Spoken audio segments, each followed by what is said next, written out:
मारो थल्ले सीधे मांगे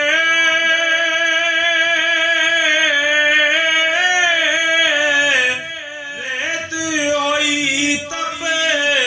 रती रती घटना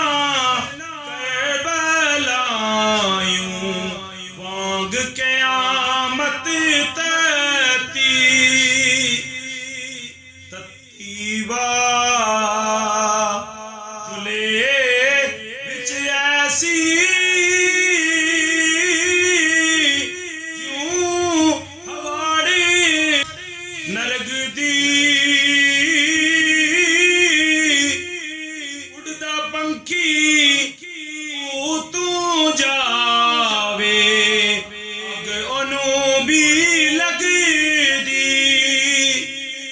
कोई ठंडी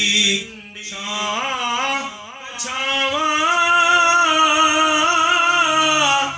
साढ़े धुप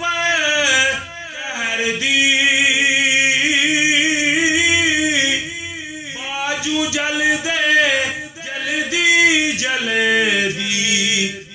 जलदी रत जिगर